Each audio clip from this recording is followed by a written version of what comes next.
The story is Whose Garden Is It? And it's written by Mary Ann Hoberman and illustrated by Jane Dyer. Really cool story about whose garden this could be. Right. Mrs. McGee went out walking one day. As she was cheerfully wandering her way, she passed by a garden with lights with colors so bright she had never seen such a beautiful sight. How splendid, how pleasant, how simply exquisite. This garden is perfect. But whose garden is it? The gardener answered, "It is clear as can be. This garden, you see, belongs only to me. I am the owner, and everyone knows it. I am the person who plants it and grows it. See how I keep it in first-rate condition? No one can come here without my permission." The gardener bowed and allowed her to pass, then went back to weeding and seeding the grass.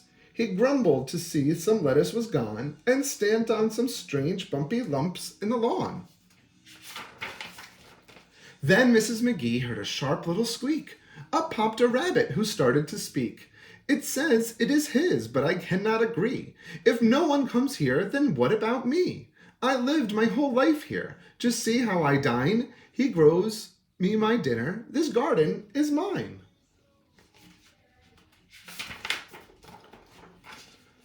"Not so," sniffed the woodchuck from under the wall. "You eat just a little, but I eat it all. I gobble each bud and each leaf and each vine. I eat the whole garden. This garden is mine."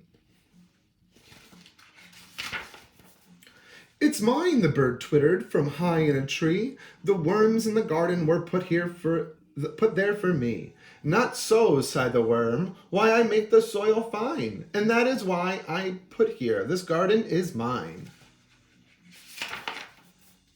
"It's mine," the wasp grumbled. "I've built a fine nest here." "It's mine," buzzed the honeybee. "You're just a pest here. I pollinate flowers. It's easy to see. This garden would not even be without me." "Or me," bragged the butterfly. "Begging your pardon, I too spread the pollen all over this garden." "It's mine," squeaked the squash bug. "No, mine," whined the flea. "No, mine," snapped the beetle. "It's planted for me." "Not so," the snake hissed from down under the pine. "I feast on you fellows. This garden is mine."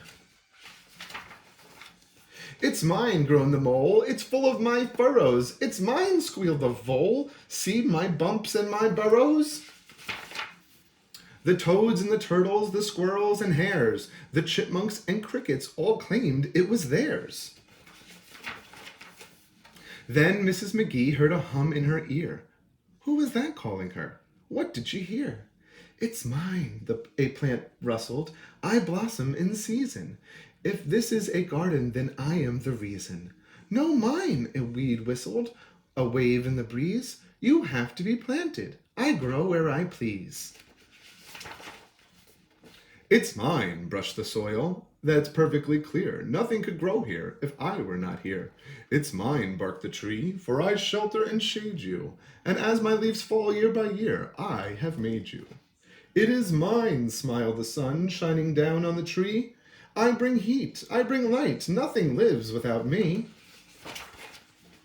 "Nothing lives without me, that is perfectly plain. My showers bring flowers. It's mine," cried the rain. Then Mrs. McGee heard a faint little sound. Something was murmuring under the ground. Something that seemed as if she were quite near it. Holding her breath, she bent over to hear it. "It is mine," the seed whispered, "although I am small. I am the beginning, the start of it all.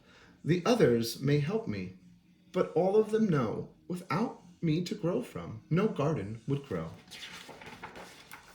The sun was now setting, the day growing late. The gardener called as she walked out of the gate. Now wasn't my garden a fine place to visit? But she still kept wondering. Are you still wondering? Pondering, wondering.